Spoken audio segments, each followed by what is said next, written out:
So this paper just came out this month, this week, maybe just a couple of days ago in August 2023. It's interesting enough for me to include in new findings as well as in the cyclones new finding. So I have new findings in climate change course, and then each course has one as well. This says Pacific decadal oscillation causes fewer near equatorial cyclones in the North Indian Ocean. So it's a very specific thing, but can be still significant depending on their tracks and whether they affect the rim countries and so on. Pacific decadal oscillation is basically a statistical mode because we don't completely understand the mechanism that drives this pattern, and people have argued that this is a low frequency version of El Nino and La Nina superposition, which are asymmetric in their structure, and you can see that it looks like an El Nino in the tropical region, even including the cold SSTs in a horseshoe shape here, and there is some warming here, but this Aleutian region extension of the opposite phase of sea surface temperature from here to there is a critical one, and there are associated modes here, something called North Pacific gyre mode and so on and so forth. But still we don't know the mechanisms, as I said, but it has been correlated with many things, and in this particular case looking at how the low latitude cyclones are affected by this. So let's read the abstract and look at a couple of figures as usual. Very brief, but you can go read the paper with lots of citations provided for details as well. Tropical cyclones do not form easily near the equator but can intensify rapidly, leaving little time for preparation. We investigate the number of near equatorial, so this is originating between 5 north and 11 north. What makes it near equatorial? It's just a very subjective definition. So near equatorial tropical cyclones over the North Indian Ocean during the post-monsoon season, similar to the previous podcast, so October to December. Over the past 60 years, quality of data is always an issue, but this team is very illustrious, so I'm sure they have done due diligence. The study reveals a marked 43% decline in the number of such cyclones in recent decades compared to the earlier decades. So 51 to 80 compared to 81 to 2010. We are in 2023, but for whatever reason that's chosen, but that's related to also the PDO phase shifts, I suspect. Here we show this decline in tropical cyclone frequencies primarily due to the weakened low-level vorticity modulated by the Pacific decadal oscillation and increased vertical wind shear, both of which affect, of course, the cyclone genesis. In the presence of low-latitude basin-wide warming and a favorable phase of the PDO, both the intensity and frequency of such cyclones are expected to increase. Such dramatic and unique changes in the tropical activity due to the interplay between natural variability and climate change call for appropriate planning and mitigation strategies. So that's just kind of a perfunctory broader implication of the study kind of statement, but the processes are worth looking at. So we are looking at epoch 1 51 to 80, epoch 2 81 to 2010. The numbers in this band here are 46. You can see the genesis and the tracks, and in this epoch 2 it's 26, so quite a bit lower. Epochal change in low-latitude cyclone frequency in the Bay of Bengal, number of LLCs and their tracks looked at here. The dashed line denote the latitudinal belt that we mentioned, 5 degree north to 11 degree north. Red labels represent the total number of LLCs formed over 83 to 95 degree east, so Bay of Bengal sector of this here. So in B epoch, we were looking at epoch 1 and epoch 2, as we said, and we are looking here at decadal variation in the number of LLCs, low latitude cyclones, formed over the Bay of Bengal, and this is the latitudinal distribution of epochal difference in the number of cyclones in the Bay of Bengal as defined here, and E is the longitudinal distribution of the epochal difference in the number of LLCs. Cyclonic storms, so greater than 34 knots, and severe cyclonic storms greater than 48 knots are considered in this study to ensure that they are statistically significant in the sense of cyclones that matter. Okay, you can get a lot of tropical depressions or weaker cyclones that may just add noise as opposed to signal. So number of low latitude cyclones, you can see that there were 8 in the 50s and 19 each in the 60s and 70s to add up to 46 for the Epoch 1, and then they dropped dramatically for the 80s, 90s and 2000s. So that's a statistically significant difference by the testing they do. So number of cyclones here, this is epochal change, so you can see how the latitudinal distribution of the change happens. So different latitude bands, and you can see when it increases, it's happening in the northern bands, whereas the number of cyclones decrease. Here also there is one decrease. So those are the epochal changes. So let's make sure. Epoch 2, this is D here, so let's look at the label for D. Latitudinal distribution of the epochal difference in the number of cyclones in the Bay of Bengal, so going from 80 degree to 100 degree east. Okay, so averaged over this band here, going all the way, and looking at the changes, this is the significant change from Epoch 1 to Epoch 2. So the point is, the biggest change comes in low latitude cyclones, and then they will relate it to the PDO, of course. Okay, so this is the epochal change in LLC against longitude. So you are going from the west towards the east again to argue that Bay of Bengal, basically there is some change here, 70 to 75, but largest changes happen here in the Bay of Bengal sector. So they're just trying to get as regional specific as possible in the impact of PDO. So these are sea surface temperature changes. So the point is that even though Epoch 2 is warmer, number of cyclones in the low latitude box, they have chosen 5 north to 11 north, has dropped, and the idea is that it's because of the vertical shear that increases, vorticity changes that decrease and affect negatively the genesis, and tropical cyclone heat potential has increased. Relative humidity is not that much change, but GPI, or the Genesis Potential Index, drops. And the idea is that just a warmer SST does not indicate actually what happened to the tropical cyclones. As we saw here, they dropped, right?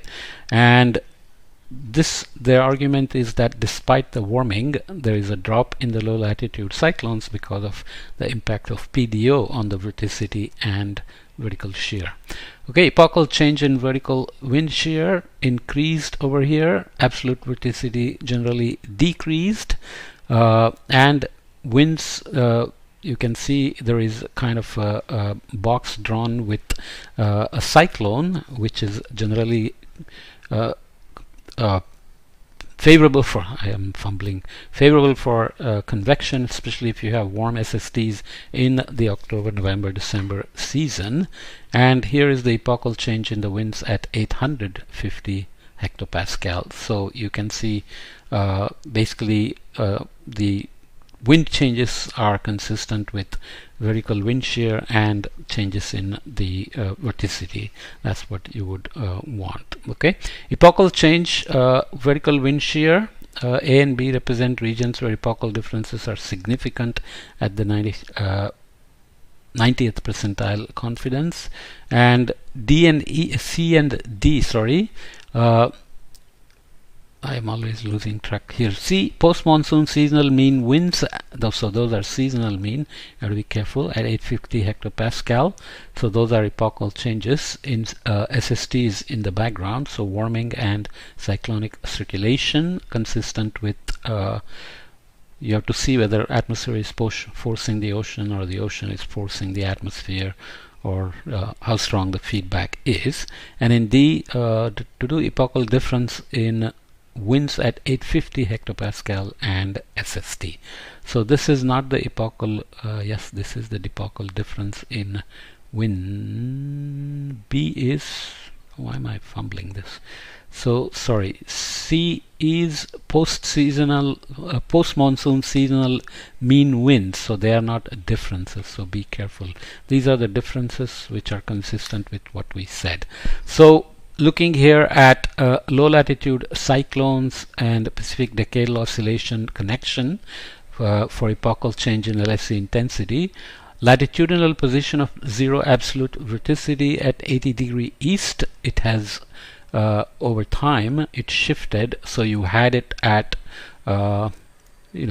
close to this. These changes here are fairly small, so you can see that in the second epoch it has basically crossed over into the southern hemisphere just south of the equator, whereas here it was north of the equator. And Pacific Decadal Oscillation has shown a corresponding change in phase, and you can see the number of low latitude cyclones in epoch 1. There were total LLCs of 46 and LLCs that intensified into severe cyclonic storms were 26% of those, whereas here you had a number drop total to 26 for LLCs, and the numbers that strengthened into SCS was 31%. So it is somewhat consistent that we are now having, even if there are fewer cyclones, more of them are becoming high intensity cyclones. So in a small way that's consistent with that as well. Okay. In C we are looking at smoothed PDO index in red, so it jumped across here, and the number of LLCs in blue dropped from high number in epoch 1 to low number. So this correlation seems fairly obvious here. It's at 0.5, so explained variance is about 25%. And in D we are looking at regressions of smoothed PDO index onto sea surface temperatures shaded and 850 hectopascal winds for the period of 1951 to 2010. So the idea is that PDO does have a strong link to the SSTs and winds over this region. So there is some mechanistic connection in that SSTs have warmed, not just because of PDO link, but because of the various other processes happening over the Indian Ocean. There are several good papers on that. So here the idea is that PDO is mechanistically linked to the Indian Ocean. Low latitude cyclone frequency, I have a phone call soon. Low latitude cyclone frequency in different phases of El Nino, and the idea is that you can see the El Nino impact is there, which is basically part of the PDO itself. So La Nina and neutral years. Basically this is consistent with number of El Nino is the phases of PDO and La Ninas, which I mentioned as the potential link to El Nino itself in terms of the PDO mechanism. So those are just more details. Wind anomalies in different El Nino southern oscillation phases. I will skip that and we will just read the discussion. We conclude that the recent epoch, that's 1981 to 2010, has seen a remarkable decline in the post-monsoon LLC frequency over the North Indian Ocean in comparison with the earlier epoch. This is strongly contrasted with more recent papers arguing that there is an increasing trend in cyclones, especially over the Arabian Sea, but also over the Bay of Bengal. And we are always talking about small number of cyclones per year, but if you go from 2 to 5 in the Arabian Sea, for example, in the pre-monsoon season, this is the post-monsoon season. So why there is a seasonality, the PDO persists for decades, but it's choosing a seasonal teleconnection, so that has to be understood as well.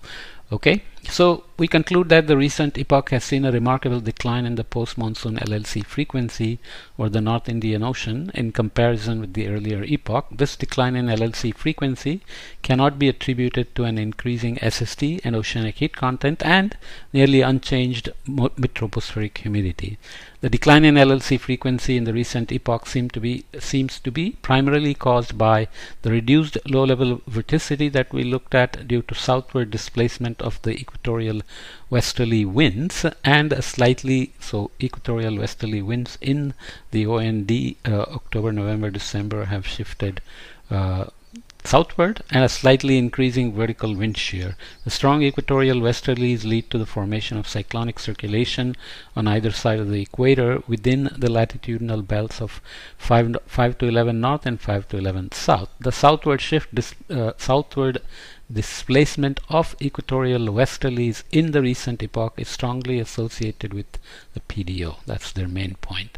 And the climatology of the winds is such that they are the westerlies in OND, and that shift happens in OND. Although the LLC frequency has decreased in Epoch 2, once an LLC is formed, favorable thermodynamic conditions in the low latitudes and north of 11 north lead to strengthening of the cyclonic storms in recent decades, which appears as increasing cyclones in some studies. However, the strengthening of LLCs in recent decades must be interpreted with caution due to the unreliabilities of the TC intensity data in the pre-satellite era. Okay, so they admit that there is a caveat. The results present an interesting situation where remote influence by natural climate variability causes fewer cyclones, but favorable local thermodynamic conditions due to global warming make them slightly stronger. When this tug of war between the natural and anthropogenic forcing changes and they begin to work synergistically, the risk of severe cyclones in the post-monsoon North Indian Ocean may be amplified. So always there is things to watch out for. These results may guide planning and mitigating LLC-induced disaster in the Indian subcontinent. I hope so. The models with poor PDO simulation therefore should be treated with caution when they are used for future projection of LLC over the North Indian Ocean. Well, using coupled climate models for projections of cyclones is always tricky because they do not actually resolve the cyclones. You are using indices like the potential, the Genesis Potential Index and other metrics to say what you expect of cyclones. But in addition to that, there are regional specificities